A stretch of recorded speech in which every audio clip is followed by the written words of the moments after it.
Hello guys, मेरा नाम है शुभांगी मोसे और आपका अपने यूट्यूब चैनल माय नॉलेज अड्डा में बहुत बहुत स्वागत है। तो प्रीवियस लेक्चर में हमने डाइजेशन इन स्टमक देखा था।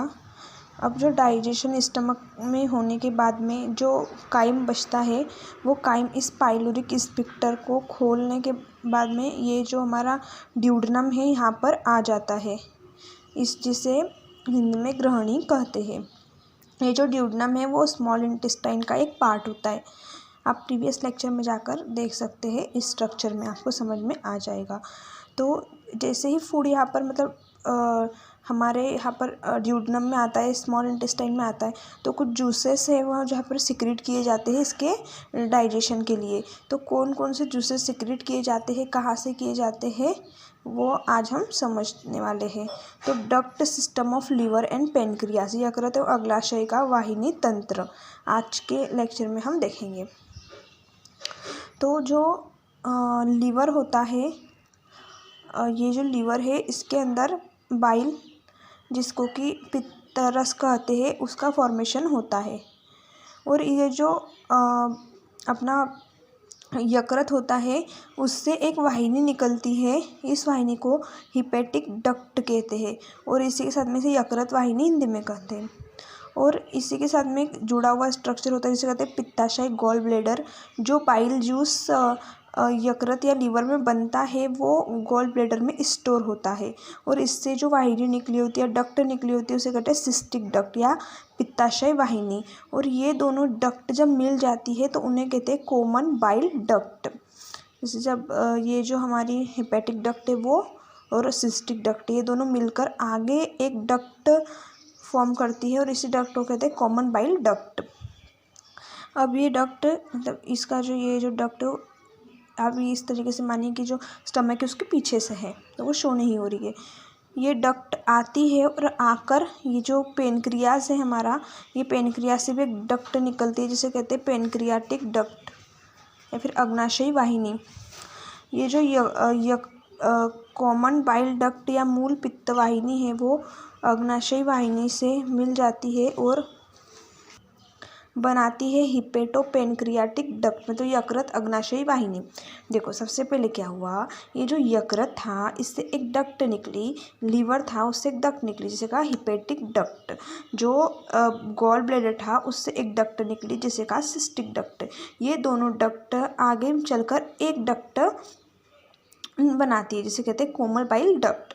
और ये जो कॉमन बाइल डक्ट है वो आगे चल के मिलती है पेनक्रियाटिक डक्ट से और ये दोनों जब मिलती है तो उसे कहते हैं हिपेटोपेनक्रियाटिक डक्ट। तो जैसे ये जो हिपेटोपेनक्रियाटिक डक्ट है वो जाकर खुलती है हमारा ये जो ड्यूडेनम है ना, ड्यूडेनम जो स्मॉल इंटेस्टाइन का पार्ट है उसके एक एरिया में, और इस एरिया को कहते हैं हिपेटोपेनक्रियाटिक एम्पुला।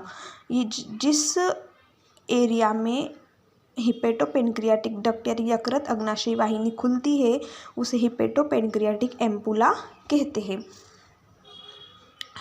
तो ये जो लीवर से जो सिक्रीशन होंगे, फिर जो बाइल डक्ट से जो सिक्रीशन होंगे और जो पेनक्रियाटिक डक्ट से जो सिक्रीशन होंगे ना, वो सभी सिक्रीशन मिलते हैं और मिलने के बाद में हिपेटोपेनक्रियाटिक डक्ट के थ्रू हमारे ड्यूडेनम में सिक्रेट किए जाते हैं और सिक्रेट करने के बाद में डाइजेशन में हेल्पफुल होते हैं। तो डाइजेशन को मतलब कि कहाँ से कौन सा एंजाइम सिक्रेट हो रहा है ये समझने के लिए हमने ये डक्ट सिस्टम को डिस्कस किया। तो ये जो लीवर है इसके थ्रू इसके थ्रू बाइल का फॉर्मेशन होता है और ये जाकर स्टोर हो जाता है पित्ताशय में। जैसे ही यहाँ पर डाइजेशन स्टार्ट होता है तो ये पित्ताशय के द्वारा जो है बाइल जूस वो सिक्रेट किया जाता है और ये कॉमन बाइल डक्ट के थ्रू फिर हिपेटोपेनक्रियाटिक डक्ट के थ्रू यहाँ पर सिक्रेट होता है।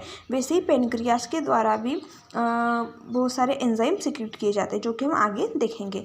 तो सबसे पहले ये जो बाइल जूस है जो कि सिक्रेट किया जाता है पित्ताशय के द्वारा या फिर गॉल ब्लैडर के द्वारा, ये इसका मैंने आपको बता दिया कि जो है वो यकृत में बनता है और पित्ताशय में संचित होता है। मतलब bile formed in liver and store in gall bladder. Bile contain bile pigment, salt and cholesterol. तो ये जो बाइल होता है, जो बाइल जूस होता है, वो क्या क्या कंटेन करता है? तो ये बाइल पिगमेंट्स कंटेन करता है, सॉल्ट कंटेन करता है और कोलेस्ट्रॉल भी कंटेन करता है। और अब ये जो बाइल है वो डाइजेशन में क्या हेल्पफुल करता है? तो ये जो है वो मतलब किसी फूड पार्टिकल्स को स्मॉल फूड पार्टिकल में तोड़ता नहीं है।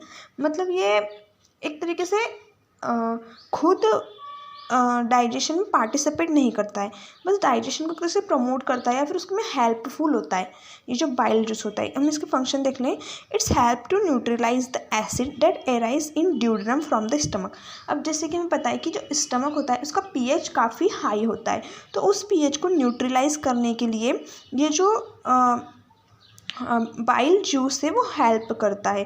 जब वो ड्यूडेनम में जो हमारा काइम आ जाता है तो वो हाई अमाउंट ऑफ पीएच लेकर भी आता है, तो उस हाई अमाउंट ऑफ पीएच को मेंटेन जो है वो हमारा बाइल जूस करता है।